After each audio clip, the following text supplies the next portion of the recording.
الحمد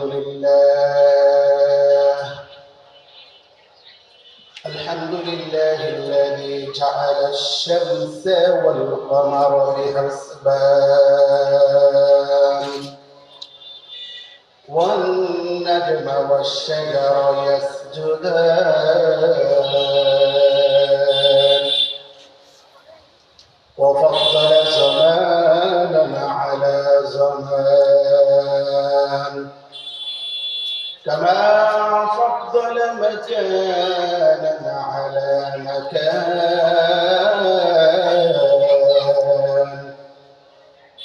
وإنسانا على إنسان ونشهد أن لا إله إلا الله وحده لا شريك له وأشهد أن محمدا عبده ورسوله أعوذ بالله من الشيطان الرجيم بسم الله الرحمن الرحيم إن الدين عند الله الإسلام وقال تعالى في شان حبيبه ومحبوبه ومعشوقه مخبرا وأميرا إن الله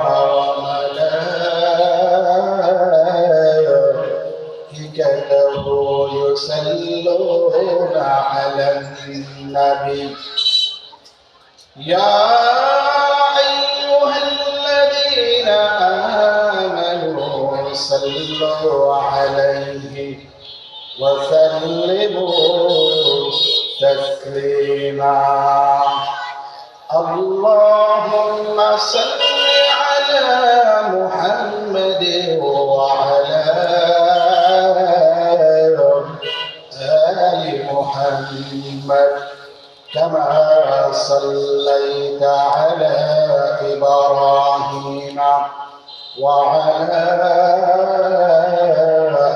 آل إبراهيم إنك حميد مجيد اللهم بارك على محمد وعلى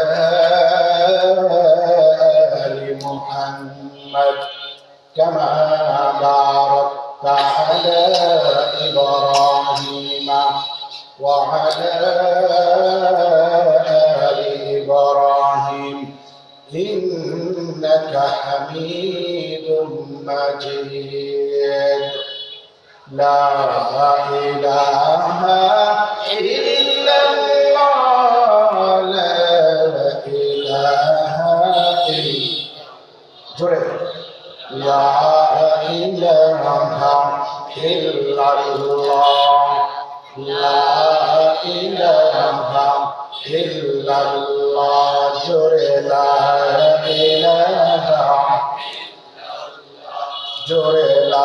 لا إله إلا الله الله الله الله جوري الله الله الله الله داينة الله بهمة الله داينة الله مت الله الله الله الله الله الله الله لا إله إلا الله محمد رسول الله صلى الله عليه وسلم আমার ভাইরা নবীজি বললেন قال الإسلام أن تشهد أن لا إله إلا الله وأن محمدا رسول الله وتقيم الصلاة وتؤتي الزكاة وتصوم رمضان وتحج البيت إن استطعت إليه سبيلا আমার নবীজি বললেন ও আমার ভাই ইসলাম হলো এই কথার উপরে সাক্ষ্য দেওয়া আল্লাহ ছাড়া কোনো মাবুদ নাই মুহাম্মদ রাসূলুল্লাহ সাল্লাল্লাহু আলাইহি ওয়াসাল্লাম আল্লাহ তাআলার প্রেরিত বান্দা ও রাসূল নামাজ কায়েম করা যাকাত আদায় করা রমজান শরীফের রোজাগুলো সঠিকভাবে পালন করা শক্তি সামর্থ্য থাকে আল্লাহর ঘর জিয়ারত করতে যাওয়া সুবহানাল্লাহ আমার নবী যখন এই কথা বললেন বলার সঙ্গে সঙ্গে ওই ব্যক্তি বললেন কওলা সাদাক্তা আপনি সত্য বলেছেন ওমর রাদিয়াল্লাহু তাআলা আনহু অবাক হয়ে তাকায় রইলেন কওলা ফাকাদিবনা লাহু ওয়া ইয়াসআলুহু ওয়া ইউসাদ্দিকুহু ওমর রাদিয়াল্লাহু তাআলা আনহু বলেন আমরা অবাক হয়ে তাকায় রইলাম তিনি প্রশ্ন করলেন আবার তিনি প্রশ্নের উত্তরের সত্যতা প্রকাশ করলেন আমার বাবা ওই লোকটি আবার বললেন ইয়া মুহাম্মদ আখবিরনি আনিল ঈমান ঈমান সম্পর্কে আমাকে অবহিত করুন নবীজি বললেন ক্বালা আল ঈমানু আন তু'মিনা বিল্লাহি ওয়া মালাইকাতিহি ওয়া কুতুবিহি ওয়া রাসূলিহি ওয়াল ইয়াউমিল আখির ওয়াল কদরি খাইরিহি ওয়া শাররিহি মিনাল্লাহি তাআলা ওয়াল বা'থি বা'দাল মাউত নবীজি বললেন ঈমান হলো আল্লাহ তাআলার উপর ঈমান আনা আল্লাহর ফেরেশতাদের উপর ঈমান আনা আল্লাহর নবী রাসূলদের উপর ঈমান আনা আল্লাহ তাআলার প্রেরিত কিতাব সমূহের উপর ঈমান আনা মৃত্যুর পরবর্তী জীবনের উপর ঈমান আনা এবং ভাগ্যের ফলাফলের উপরে ঈমান আনা জোরে বলুন সুবহানাল্লাহ আমার ওই লোকটি তখন বললেন কওলা সাদাক্তা আপনি সত্য বলেছেন দ্বিতীয়বার লোকটি বলে কওলা ইয়া মুহাম্মদ আখবিরনি আনিল ইহসান ইহসান সম্পর্কে আমাকে অবহিত করুন নবীজি বললেন কওলা আনতা আব্দুল্লাহ কাআন্নাকা তারা ফাইন লাম তাকুন তারা ফাইন্নাহু ইয়ারা ও ইহসান হলো তুমি যখন আল্লাহ তাআলাকে ইবাদত করতে যাবে এমন বাসনা নিয়ে ইবাদত করবে যে আল্লাহ তাআলাকে তুমি দেখতেছো আর এটা যদি তোমার ভিতরে এই মনোবাসনাটা না আসে তখন কমপক্ষে এটা বুঝতে হবে যে আল্লাহ আমাকে দেখতেছে সুবহানাল্লাহ এবার ওই লোকটি আবার বললেন ক্বালা ইয়া মুহাম্মদ আখবিরনি আনিস সাআহ কিয়ামত সম্পর্কে আমাকে অবহিত করুন নবীজি বললেন ক্বালা মান মাসউলু আনহা বিআ'লামা মিনাস সাইলি জিজ্ঞাসিত ব্যক্তি প্রশ্নকারীর চেয়ে বেশি অবগত নন এই কথা বলার সঙ্গে সঙ্গে ওই লোকটি আবার বললেন ইয়া মুহাম্মদ আখবিরনি আন আলামাতিহা কিয়ামতের আলামত সম্পর্কে আমাকে অবহিত করুন নবীজি বললেন ক্বালা আনতাল আমাতু রাব্বাতাহা ওয়া আনতাল হুফাতাল উরাতাল আনাতার রিআ আশ-শাই ইয়াতাকাওয়ালুনা ফিল বুনিয়ান নবীজি বললেন কিয়ামতের আলামত হলো দুনিয়ার যারা দাসী তারা মুরিদদেরকে জন্ম দিবে এটি জুতাহীনওয়ালা জুতাওয়ালা হবে বস্ত্রহীনওয়ালা বস্ত্রওয়ালা হবে এতিম গরিব অসহায় মিসকিন ব্যক্তিরা বড় বড় টাকার কোঠা নির্মাণ করে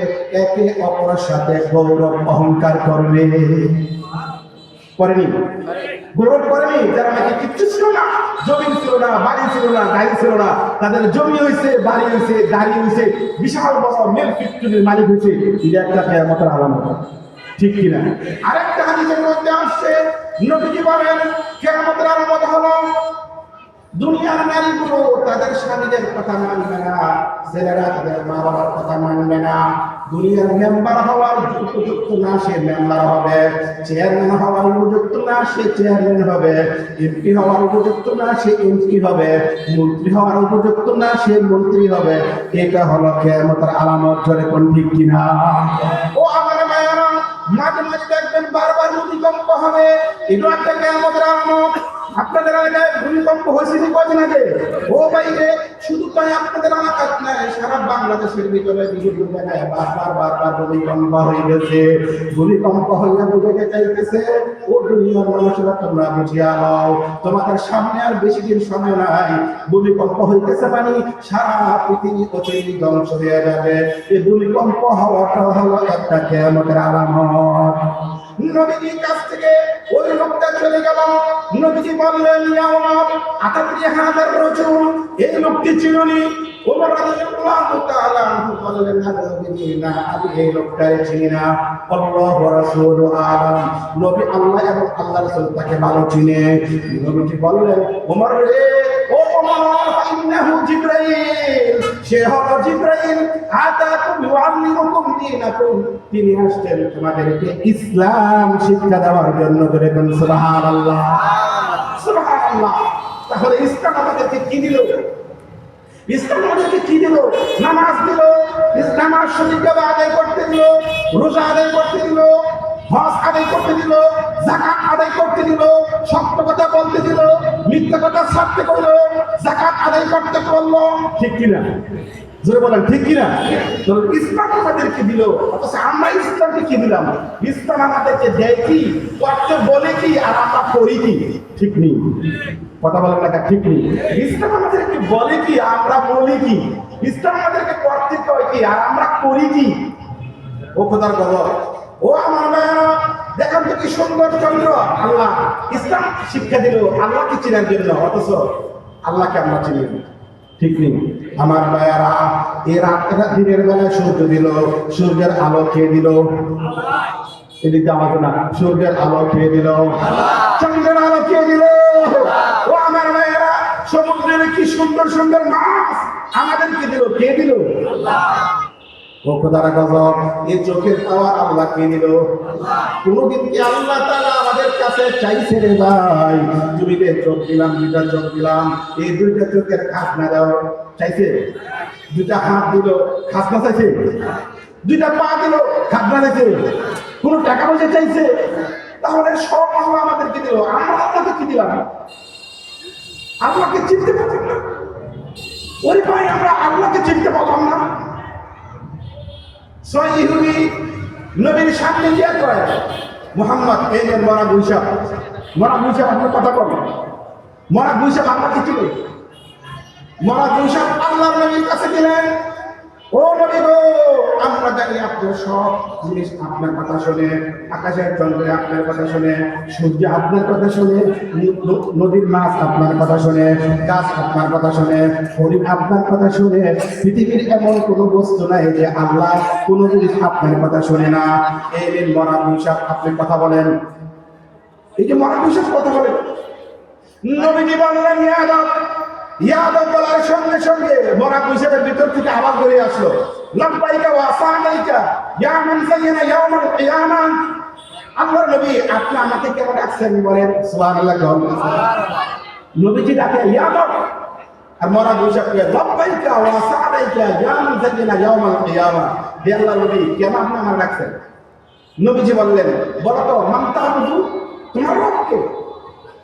মরা গুইসাব উত্তর দেয়, মান ফিস সামাই আরশুহু ওয়া মান ফিল আরদি সুলতানুহু ওয়া ফিল বাহরি সাবিলুহু ওয়া ফিল জান্নাতি রাহমাতুহু ওয়া ফিল নারি আকাবাহু।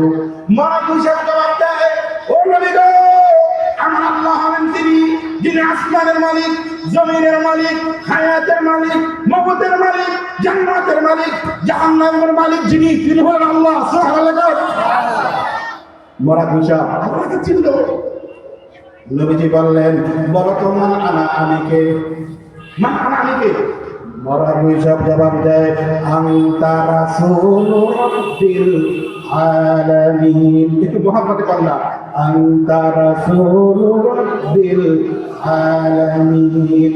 আপনি হলেন সাইয়্যিদুল মুরসালিন, খাতামুন নবিয়্যিন, শাফিউল মুজনাবিন, সরদারে দুজাহা, তাজদারে মদিনা, জনাবে মুহাম্মদুর রাসূলুল্লাহ সাল্লাল্লাহু আলাইহি ওয়াসাল্লাম। ও আমার প্রাণের ভাইরা, মরা গুইসাব নবীকে চিনল। দেখেন কেমন আরেকজন চিনে, দেখেন মুহাম্মদ সাল্লাল্লাহু আলাইহি ওয়াসাল্লামের বয়স মাত্র 6 বছর। একটা পাহাড়ের উপরে, একটা পাথরের উপরে বসে বসে কান্দে, আমার মা নাই, আমার বাবা নাই, আমার কি দেখবে আল্লাহ, আমার তো দুনিয়াতে আর কেউ নাই। পাথরের উপরে বসে বসে কান্দে। দিক দিয়া আবু জাহেল একটা ওটের উপরে সওয়ার হয়ে কোথায় যেন দেখতেছিল, দেখতেছে বাতিজা মুহাম্মদ পাথরের উপরে বসে বসে কান্দে। আবু জাহেল সামনে না বাড়িয়া উঠটারে ঘুরাইয়া নবীর দরবারে গিয়ে মুহাম্মদ, বাতিজা তুমি কেন কান্দো বলো? তোমার কি কেউ মারছে নাকি? তোমার পেটে খিদা লাগছে নাকি? তোমার কি কেউ নেই নাকি? তুমি কেন কান্দছো বলো? আমার নবী ডাক দেয়, চাচা গো, আমার বাবা নাই, আমার মা নাই, আমার বাবার কথা আমার মনে পড়ে গেছে, আমার মার কথা আমার মনে পড়ে গেছে গো চাচা। আমার মায়েরা, আবু জাহেল তো চলো, তোমাকে বাড়িতে আমি পৌঁছে দিয়েছি। এবার আবু জাহেল সামনে বসলো, আমার নবী তার পিছনে বসলো। আমার ভাইয়েরা গো, আবু জাহেলের পিছে যখন নবীজি বসলেন, ওই উটনি তো একটা কদম লড়ে না। সুবহানাল্লাহ। আবু জাহেল ডাক দিয়া কয়, কি ব্যাপার, তুই লড়ছ না কেন, অবস্থা কারণটা কি?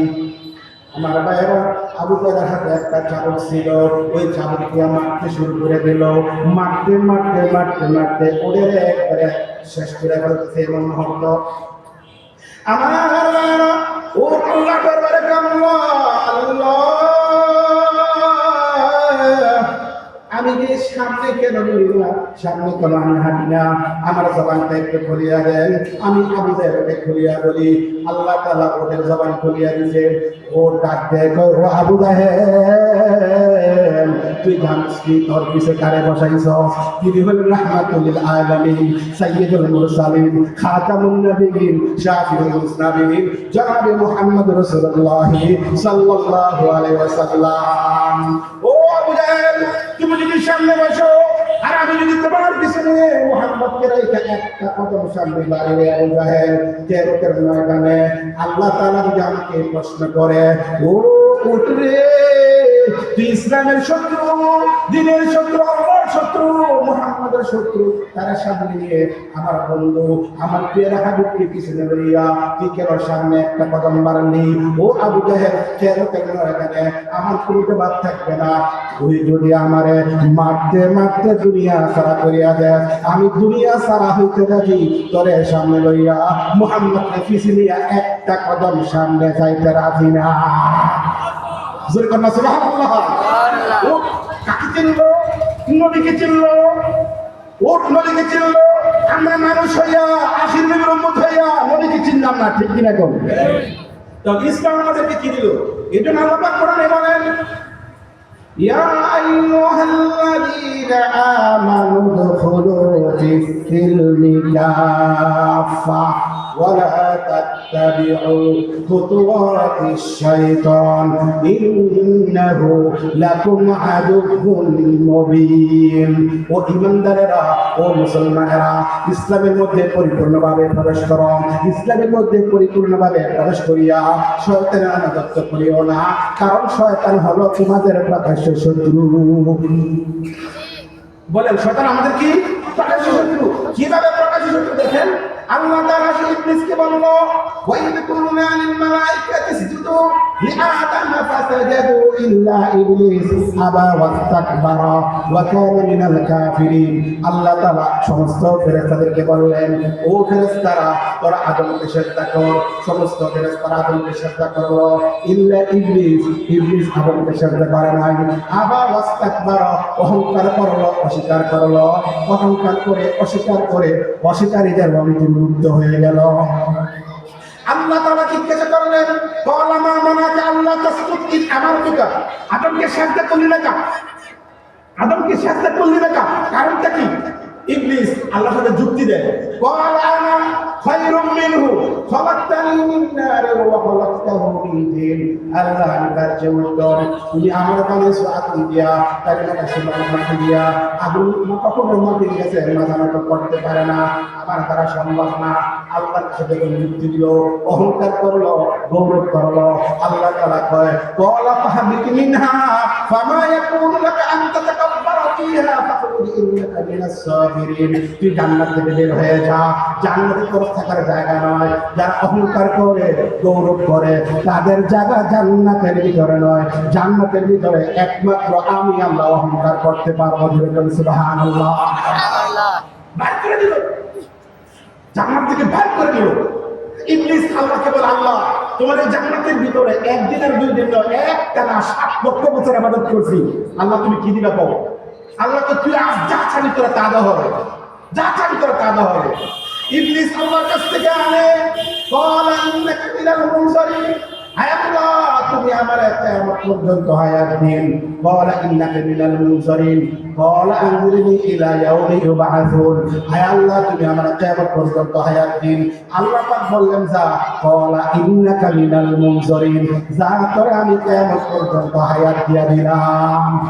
হায়াত দিয়া কিয়ামত পর্যন্ত হায়াত দিয়া সে চলে আইছে। আইসা আল্লাহর সাথে আর হুমকি দেয়, আল্লাহ তুমি তোমার সকল নিয়ামত থেকে আমাকে বঞ্চিত করেছো। ক্বালা ফাবিমা আগওয়াইতানি লাআকউদান্না লাহুম সিরাতাকাল মুস্তাকিম, আমি দেখব তোমার এই বান্দারা কেমনে জান্নাতে যায়, আমি দেখব। আল্লাহর সাথে হুমকি নিয়ে চলে আয়া ফাসুম্মা লাআতিয়ান্নাহুম মিন বাইনি আইদিহিম ওয়া মিন খালফিহিম ওয়া আন আইমানিহিম ওয়া আন শামাইলিহিম ওয়া লা তাজিদু আকতারাহুম শাকিরিন। আমি ডান দিক থেকে আক্রমণ করব, বাম দিক থেকে আক্রমণ করব, সামনের দিক থেকে আক্রমণ করব, পিছনের দিক থেকে আক্রমণ করব। আমি দেখব তোমার বান্দারা কেমনে জান্নাতে যায়। আমার আল্লাহ ঘোষণা দিল ক্বালা খুরুজু মিনহা মাদউমান মাদহুরা লামান তাবিয়াকা মিনহুম লাআমলাআন্না জাহান্নামা মিনকুম আজমাইন। তুই শুনিয়া ল, তুই বুঝিয়া ল, যারা তোর আনুগত্য করবে, তোর কথা মতো চলবে, তোর অনুসরণ করবে, তুই সহ তোর অনুসরণদের সহ সকলের জন্য আমি রেখে দিয়েছি সুদা জাহান্নাম। নাউযুবিল্লাহ। তাহলে শয়তানের আনুগত্য করলে জান্নাত না জাহান্নাম? জাহান্নাম। তো ইসলাম আমাদেরকে কি শিক্ষা দিল? শয়তানের আনুগত্য করা যাবে না। সবাই বলেন আনুগত্য করা যাবে না। তাহলে কার আনুগত্য করব? আল্লাহ। নবীর আনুগত্য করব, আল্লাহর হুকুম মানব, নবীর আনুগত্য করব। তো নবীর কি আনুগত্য করব? ইসলাম শিক্ষা দেয় শয়তানের আনুগত্য করা যাবে না। ইসলাম 2 নম্বরে শিক্ষা দেয় ধৈর্য। বলেন ইসলাম শিক্ষা দেয় কি? ধৈর্য। আমার প্রাণের আমার ধৈর্যকে আমি শিক্ষা দিয়ে দেখেন। একজন সাহাবী তার বিবিকে বলল, আমি তো জিহাদের ময়দানে চলে যাইতেছি, কতদিন পরে আমি আসি আমি জানি না, তুমি মৃত্যুর পর থেকে বের হবা না, এমনকি তোমার বাপের বাড়িতে যাইবা না গো বিবি, তুমি সবসময় আমার বাড়িতে থাকবা। এই কথা বলে আসা আমি জিহাদের ময়দানে চলে গেল। এই দিক দিয়া বাবাটা একটা চিঠি দেখলো, মেয়ের কাছে একটা চিঠি দেখে, মা গো আমি মৃত্যুর সাথে পাঞ্জা লাগতেছি, তোমার চেহারাটা দেখতে আমার একটু মনে চাইতেছে। ও মা, আমার এই চিঠিটা পাইয়া তুমি কিন্তু আমার একটু দেখতে আইসো গো মা। 3 দিন পরে এটা চিঠিটা পাইলো। এই চিঠি নিয়ে নবীর দরবারে গেছে। নবী গো, ও নবী, আমার বাবা চিঠি গেছে বাবার বাড়ি থেকে, বাবারে দেখতাম, কিন্তু আমার স্বামী জিহাদের ময়দানে চলে গেছে। এখন কি আমি বাড়িতে থাকবো না আমার বাবারে আমি দেখতে যাব? আমার নবীজি ডাক দেয়, মা তুমি তোমার স্বামীর বাড়িতে থাকো, বাপের বাড়িতে যাওয়ার কোনো প্রয়োজন নাই। বাপের বাড়িতে যায় নাই। আবার 3 দিন পরে বাবার চিঠি দেখে, মা মা গো, ও মা আমি তো মরে যাবো গো মা, আমার তোমার সারা দুনিয়াতে আমার কোনো ছেলে নাই মেয়ে নাই, তোমার একটা নজর আমার দেখতে মনে চাইতেছে গো মা। আমি যদি তোমার একটু দেখে কবরে যাইতে পারি তাহলে আমার কবরে গেলে আমার আত্মাটা শান্তি পাবে গো মা। একটু আসো না তোমার আমি দেখি। এই চিঠি পালানোর পর নবীর ওই নিয়ে যখন পাইলো, পাওয়ার পরে এই চিঠি নিয়ে আমাদের দরবারে গেছে। ও নবী গো, আমার বাবা চিঠি দেখলো, আমি কি এখন বাড়িতে যাইব না আমার স্বামীর বাড়িতে থাকবো? নবীজি বললেন, তুমি তোমার স্বামীর বাড়িতে অবস্থান করো। যায় নাই, এদিক দিয়ে বাবা মরে গেল। 3 দিন পর আমার মা জরুরি চিঠি লেখে, মা গো তোমার দেখতে দেখতে তোমার বাবা মরে গেছে, এখন তোমার কাছে একটা অনুরোধ, তুমি বাড়িতে আসো, আজকে কিছু খানা দানা খাইয়া তোমার বাবার জন্য দোয়া করে যাও। এই চিঠিতে তুমি মা পাঠাইলো। 3 দিন পরে এই চিঠি পাইলো, নবীর কাছে নিয়ে গেল। নিয়ে যাওয়ার পরে নবী কয়ে, মা তুমি তোমার বাপের বাড়িতে যাইবা না, তুমি ধৈর্য ধারণ করো, ধৈর্যের প্রতিদান আল্লাহ তাআলা নিজে হাতে দিয়ে গেলে। সুবহানাল্লাহ। মেয়েটা কাঁদতে কাঁদতে নবীর দরবার থেকে স্বামীর বাড়িতে চলে আসলো। আসার সঙ্গে সঙ্গে রাত্রে খানা দানা খাইয়া ঘুমায় রয়েছে। রাত্রে বেলায় মেয়েটায় স্বপ্ন দেখে তার বাবা জান্নাতের ভিতরে ফল খাইতে জোরে বলে সুবহানাল্লাহ।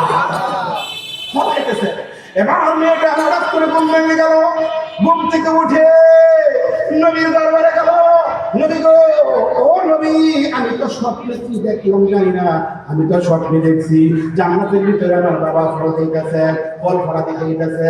সত্য দেখলাম না মিথ্যা দেখলাম নবী বুঝতেছি না। আমার নবী ডাক দেয়, মা তুমি যে ধৈর্য ধারণ করছো, ধৈর্যের প্রতিদান আল্লাহ তোমার বাবাকে জান্নাত দিয়ে দিয়েছে।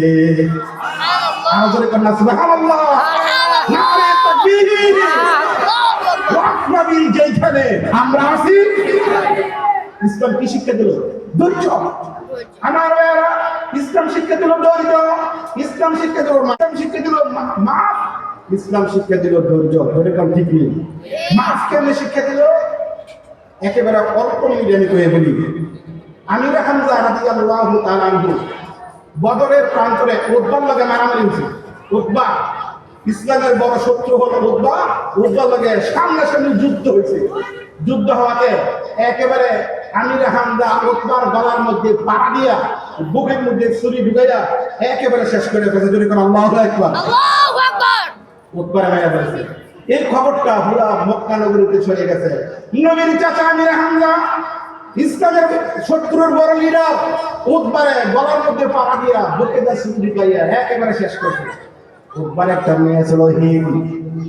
হিন্দ তো মাথা নষ্ট হয়ে গেছে, কি আমার বাবার এমনি মারলো কেন? আমার বাবা হলো এই কুরাইশ বংশের বড় নেতা, বড় লিডার। আমার বাবার গলার মধ্যে পাড়া দিয়া ছুরি ঢুকাইয়া নিয়ে গেল। এই মক্কা নগরীতে ঘুরে আর কান্দে আর ঘুরে আর কান্দে, কান্দে আর ঘুরে এদিক দিয়া তার একটা গোলাম ছিল, তার নাম ছিল ওয়াহাশী। ওয়াহাশীকে বলে, ও ওয়াহাশী রে, তুই যদি আমার বাবার হত্যার প্রতিশোধ নিতে পারস রে ওয়াহাশী, তাহলে আমি তোরে মাফ করে দেব, মুক্ত করে দেব, মুক্ত করে দেব।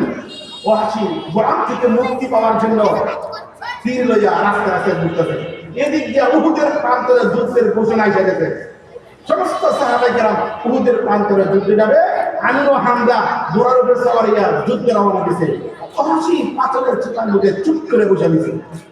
যখন এই দেখেছিল, ওয়াহাশী তীর নিক্ষেপ করছে।